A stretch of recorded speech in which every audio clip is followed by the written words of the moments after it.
नमस्कार साथियों, Ayush competition classes में आप सबका स्वागत है। हम प्राचीन भारत का इतिहास पढ़ रहे हैं और इसमें हमारा आज का टॉपिक है भारत के इतिहास को जानने के स्रोत। तो शुरू करते हैं। तो सबसे पहले है अभिलेख। तो भारत में जो अभिलेख मिली हैं वो प्राचीन में प्राकृत भाषा में है, उसके बाद संस्कृत या अन्य भाषाओं में भी मिले हैं।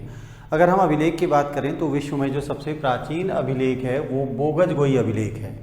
ये जो बोगजगोई अभिलेख है यह मध्य एशिया या ईरान में मिला है। तो ये जो भारत का नक्शा है, इससे जब हम पश्चिम की तरफ को जाएंगे या एशिया में मध्य एशिया में जाएंगे तो वहाँ पर ये अभिलेख है। तो बोगजगोई अभिलेख मध्य एशिया या ईरान में है। इसका टाइम पीरियड है 1400 ईसा पूर्व और इसमें 4 वैदिक देवताओं का वर्णन किया गया है। ये 4 वैदिक देवता हैं इंद्र, मित्र, वरुण और नासत्य। तो इस अभिलेख के आधार पर इतिहासकार यह मत लगाते हैं कि जो आर्य हैं, वैदिक सभ्यता के जनक, वह मध्य एशिया या ईरान से भारत में आए थे। इसके अलावा ये जो अभिलेख हैं, अभिलेखों का अध्ययन एपिग्राफी कहलाता है। और भारत की अगर हम बात करें तो भारत में सबसे प्राचीन अभिलेख सम्राट अशोक के हैं। तो ध्यान रखना, भारत में सबसे प्राचीन अभिलेख सम्राट अशोक के सन 1837 में जेम्स प्रिंसेप के द्वारा सम्राट अशोक के अभिलेखों को पढ़ा गया था। और सम्राट अशोक को यह जो अभिलेख की लिखने और लिखवाने की प्रेरणा प्राप्त हुई है वह दारा प्रथम या डेरियस से प्राप्त हुई।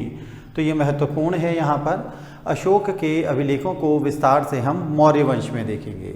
इसके बाद दूसरा इसमें महत्वपूर्ण जो अन्य महत्वपूर्ण अभिलेख हैं, हाथी गुम्फा लेख। तो ये भारत के नक्शे में ये कलिंग है। कलिंग के राजा कलिंग में जो अभिलेख मिला है ये हाथी गुम्फा लेख है। और खारवेल, कलिंग के राजा खारवेल का है। उनका वंश भी पूछा जाता है, चेदी वंश। इसके अलावा नासिक, तो ये नासिक की लोकेशन है। नासिक से गौतमी बलश्री का अभिलेख मिला है। जूनागढ़ अभिलेख, तो यहाँ पर जूनागढ़ की लोकेशन है। तो जूनागढ़ हमें ध्यान रखना है। जूनागढ़ अभिलेख या गिरनार अभिलेख ये रुद्रदामन का है। तो जूनागढ़ या गिरनार रुद्रदामन का अभिलेख है और यहाँ पर सुदर्शन झील का वर्णन किया गया है। इस अभिलेख से 4 राजा और उनके गवर्नर की जानकारी मिलती है। तो सबसे पहले यहाँ पर है चंद्रगुप्त मौर्य और उनके समय में इस क्षेत्र जूनागढ़ का जो गवर्नर था उसका नाम है पुष्यगुप्त। उसके बाद अशोक के समय यहाँ का गवर्नर है तुषास्प। रुद्रदामन का ही यह जूनागढ़ अभिलेख है। इस समय यहाँ का गवर्नर सुविशाख था। और चौथा है स्कंदगुप्त के समय में यहाँ का गवर्नर चक्रपालित है। मंदसौर अभिलेख, तो मंदसौर एमपी में यहाँ पर है। ये पुलकेशन द्वितीय का अभिलेख है।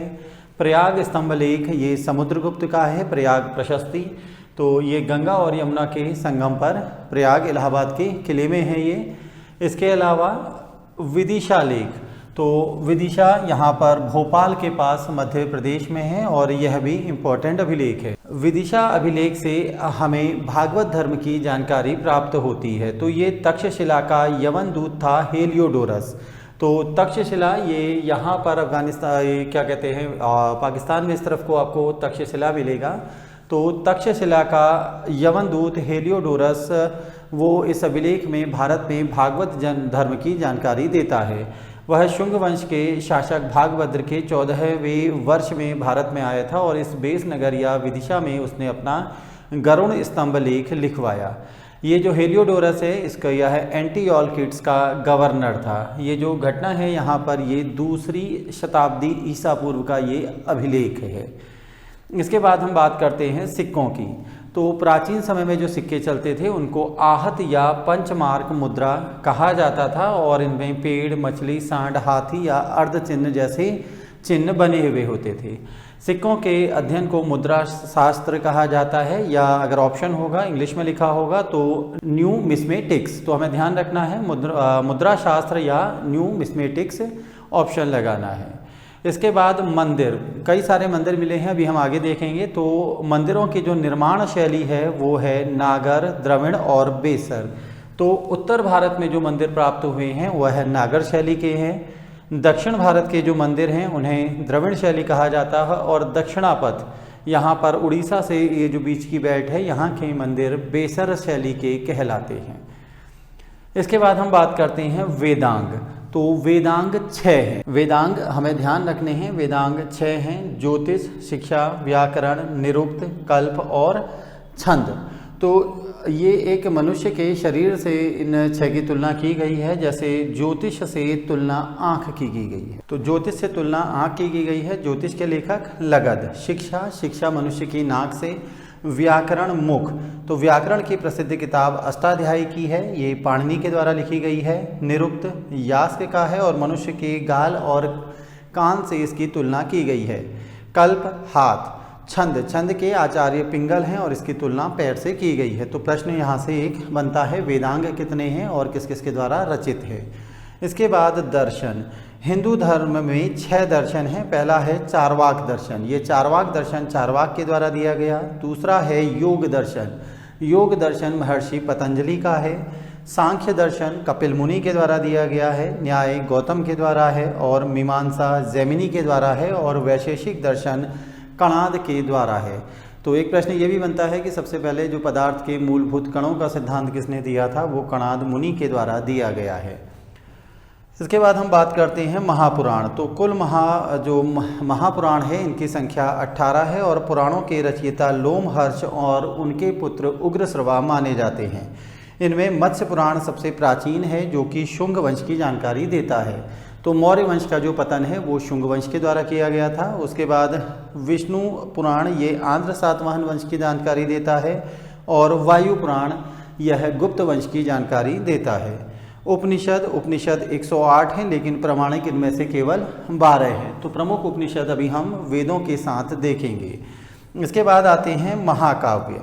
तो महाकाव्य 2 हैं, रामायण और महाभारत। रामायण संस्कृत में लिखी गई है और महर्षि वाल्मीकि के द्वारा है और जो रामचरितमानस है वो गोस्वामी तुलसीदास ने लिखी है और वो अवधि में लिखी गई है। इसके अलावा महाभारत, इसके रचयिता वेद व्यास हैं। प्रारंभ में जब महाभारत में 8800 श्लोक थे तब इसे जय संहिता कहा गया। बाद में जब श्लोकों की संख्या बढ़कर 24,000 हो गई तब इसे भारत कहा गया और अंत में जब श्लोकों की संख्या 1,00,000 हो गई तब इसे महाभारत कहा गया। तो महाभारत मुख्यतः कौरव और पांडवों के युद्ध की कथा है और अलग अलग समय में इनका संकलन किया गया है, रामायण और महाभारत का। इसके बाद हम आते हैं ब्राह्मण साहित्य की ओर। तो ब्राह्मण साहित्य में कुछ हमने अभी देखा, बाकी अगर हम देखें तो उस समय पुरातात्विक स्रोत और भी मिले हैं, जैसे हड़प्पा की जो पूरी खुदाई है वो पुरातात्विक स्रोतों के आधार पर ही मिली है। तो उसके लिए अलग से एक पूरा टॉपिक हमने वीडियो बनाया हुआ है, हड़प्पा सभ्यता। अब ब्राह्मण साहित्य में हम आते हैं सबसे पहले ऋग्वेद। तो ये पूरा टाइम पीरियड जो वैदिक पीरियड है 1000 ईसा पूर्व तक का, वहाँ ऋग्वैदिक काल यहाँ पर उसकी जानकारी का केवल एक ही स्रोत है, ऋग्वेद। तो ऋग्वेद के 2 ब्राह्मण हैं, ऐत्रेय और कौशितकी। ब्राह्मण किसे कहते हैं? यज्ञ के विषयों का प्रतिपादन करने वाले ग्रंथ। तो यहाँ हमें ध्यान रखना है कि सबसे पहले यही वैदिक संहिताएं लिखी गई, ऋग्वेद, सामवेद, यजुर्वेद और अथर्ववेद। उसके बाद इनके ब्राह्मण लिखे गए। तो ब्राह्मण का अर्थ ध्यान रखना है यज्ञ के विषयों का प्रतिपादक ग्रंथ। उसके बाद अरण्यक लिखे गए। अरण्यक मतलब ब्राह्मण ग्रंथों के अंतिम भाग, या अरण्य मतलब जंगल। उपनिषद इसके बाद लिखे गए हैं। उपनिषद मतलब होता है गुरु के समीप बैठकर ज्ञान। तो ये अंत में लिखे गए हैं और ये जो उपनिषद हैं ये दर्शन से संबंधित हैं। और त्रयी, ये त्रयी ध्यान रखना है, पहले 3 वेद ऋग्वेद, सामवेद और यजुर्वेद, इन 3 वेदों को वेद त्रयी या त्रयी कहा जाता है। तो ऋग्वेद के 2 ब्राह्मण ध्यान रखने हैं हमें, ऐत्रेय और कौशितकी। इसके उपनिषद भी या वेदांत भी 2 हैं, ऐत्रेय और कौशितकी। उपनिषद में क्या विषय है ध्यान रखना है, मोक्ष और दर्शन से संबंधित है। हर वेद का एक उपवेद होता था, जैसे ऋग्वेद का आयुर्वेद। ऋग्वेद के ज्ञाता को होता या होत्रा कहा जाता था और इसका कार्य है यज्ञ वेदी का निर्माण करना। ऋग्वेद में कुल 1028 सूक्त हैं, जिनमें से 1017 को साकल कहा जाता है, 11 बालखिल्य हैं, ऋग्वेद के 8वें मंडल से ये लिए गए हैं। इसके अलावा 56 अन्य सूक्त हैं जिन्हें वास्कल कहा जाता है। तो ये जो 56 सूक्त हैं ये उपलब्ध नहीं है। ऋग्वेद कुल 10 मंडल या 10 अध्याय में बटा हुआ है, जिसमें से जो पहला और 10वां अध्याय हैं वो नवीनतम है, 8वां और 9वां अध्याय नवीन है, और 2 से लेकर 7 तक जो है उन्हें मूल या मूलवंश कहा जाता है। तो पहले मंडल के रचयिता का ज्ञान नहीं है, लेकिन दूसरे मंडल के हैं गृध, समद, भार्गव। तीसरा मंडल विश्वामित्र के द्वारा लिखा गया है और इस मंडल में गायत्री मंत्र लिखा गया है जो कि सविता को समर्पित है। इसके बाद अगला मंडल है जो चौथा वामदेव के द्वारा रचित है और इसमें कृषि संबंधी नियम दिए गए हैं। 5वां अत्रि, 6ठे मंडल के रचयिता भारद्वाज, 7वें के वशिष्ठ, 8वें के कण्व और अंगिरस। 9वां मंडल किसने लिखा है इसकी जानकारी नहीं है, लेकिन ऋग्वेद का 9वां मंडल सोम नामक देवता को समर्पित है। 10वें मंडल की भी जानकारी नहीं है कि किसने लिखा है, लेकिन ऋग्वेद के 10वें मंडल में पुरुष सूक्त का वर्णन किया गया है, या 4 वर्णों की उत्पत्ति का सिद्धांत ऋग्वेद के 10वें मंडल में है। ऋग्वेद की लिपि ब्राह्मी है और सबसे पहले वर्ण या गोत्र शब्द का जो उल्लेख है वो ऋग्वेद में, जो सामवेद। तो सामवेद ऋग्वेद जो है वो अगेय है और सामवेद गेय है। तो ऋग्वेद के सूक्तों का संकलन करके ही सामवेद की रचना की गई है। सामवेद के ब्राह्मण हैं पंचविश, षड्विश, वंश ब्राह्मण, सामविधान और जैमिनी। इसके 3 यहाँ उपनिषद हैं, छांदोग्य उपनिषद, केन उपनिषद और जैमिनी।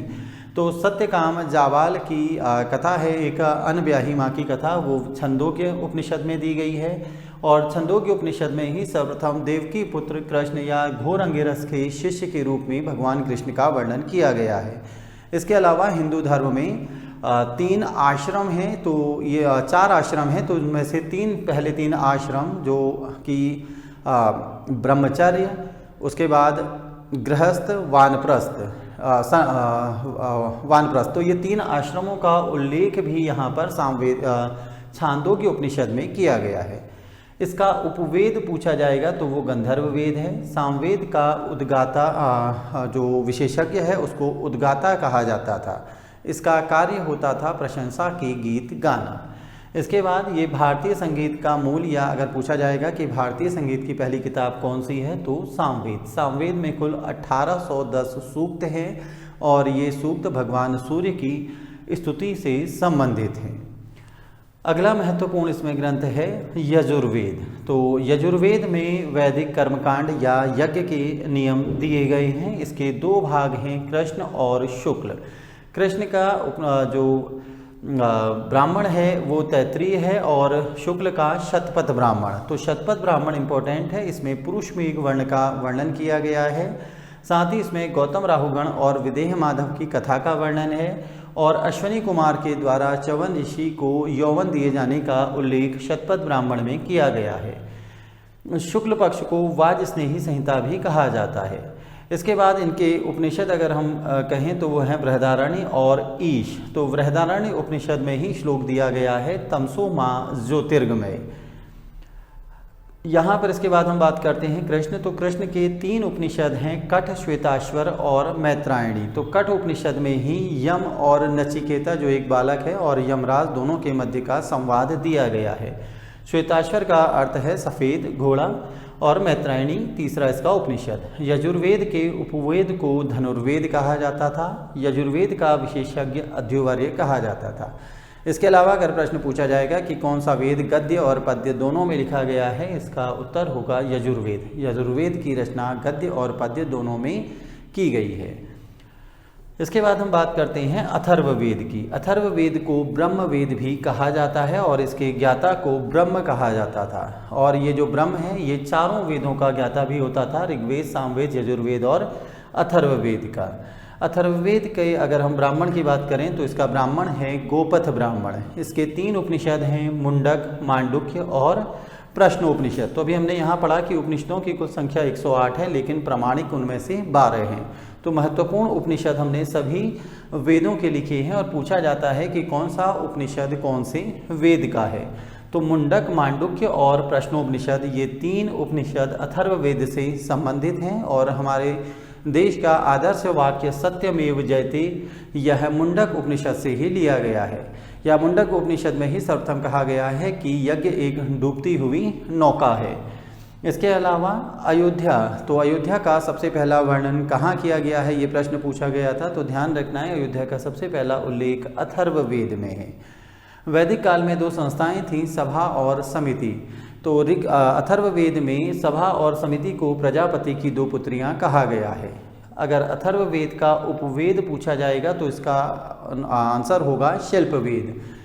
इसके अलावा अथर्ववेद में तंत्र, मंत्र, जादू टोना और औषधि से संबंधित नियम दिए गए हैं। ब्राह्मण साहित्य के बाद अगला टॉपिक इसमें हमारा आता है ब्राह्मणेतर साहित्य। तो ब्राह्मणोत्तर साहित्य में सबसे महत्वपूर्ण है बौद्ध साहित्य। बौद्ध साहित्य, जो प्रारंभिक बौद्ध साहित्य है वो पाली भाषा में लिखा गया है। अगला इसमें जातक। तो ये जो जातक हैं ये महात्मा बुद्ध की पूर्व जन्म की घटनाओं का वर्णन है और माना गया है कि महात्मा बुद्ध ने पूर्व में भी जन्म लिए हैं, तो उस जन्म में जो विशेष कार्य हुए थे वो जातक में संकलित हैं। बौद्ध धर्म का सबसे महत्वपूर्ण जो ग्रंथ है उसे त्रिपिटक कहा जाता है। ये त्रिपिटक 3 हैं, सुत्त पिटक, विनय पिटक और अभिधम्म पिटक। तो ये जो हमारा बौद्ध धर्म है इसमें सुत्त पिटक में बौद्ध धर्म के धार्मिक विचार और वचनों का संकलन है, इसीलिए सुत्त पिटक को बौद्ध धर्म का एनसाइक्लोपीडिया कहा जाता है। विनय पिटक में बौद्ध संघ के नियम हैं और अभिधम्म पिटक में बौद्ध दर्शन है।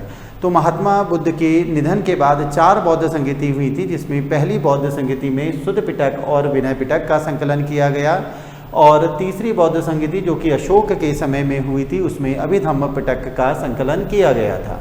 यहाँ एक महत्वपूर्ण किताब है लाइट ऑफ एशिया। ये light of Asia Mahatma Buddha पर लिखी गई है और इसके राइटर हैं एडविन अर्नोल्ड। उत्तराखंड पीसीएस में ये क्वेश्चन पूछा जा चुका है और इसकी विषय वस्तु कंटेंट पूछा जाता है। यह ललित विस्तर नामक बौद्ध ग्रंथ पर आधारित है। बौद्ध धर्म की जो कि ये पुस्तकें हैं ये आचरण की शुद्धता और पवित्रता पर विशेष बल देते हैं। बौद्ध धर्म से संबंधित 2 पुस्तकें मिलती हैं, दीपवंश और महावंश। तो दीपवंश और महावंश मौर्य वंश की जानकारी देते हैं। मिलिंद पन्हो, इसमें एक यवन आक्रमणकारी हैं मिनांडर और एक बौद्ध भिक्षु हैं, उनका नाम है नागसेन। तो इन दोनों के मध्य दार्शनिक वार्तालाप का इसमें वर्णन किया गया है। अंगुत्तर निकाय में 16 महाजनपदों का वर्णन है। दिव्यावदान, आर्य मंजूश्री, मूलकल्प, ये भी बौद्ध धर्म से संबंधित पुस्तकें हैं। अंतिम इसमें आती हैं बुद्ध चरित्र, सौंदरानंद और सारीपुत्र प्रकरण। ये तीनों पुस्तकें कनिष्क के समय में अश्वघोष के द्वारा लिखी गई थीं और इनकी भाषा संस्कृत है।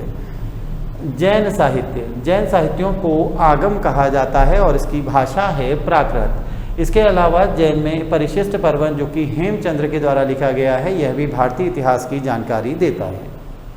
अब हम बात करते हैं लौकिक साहित्य की।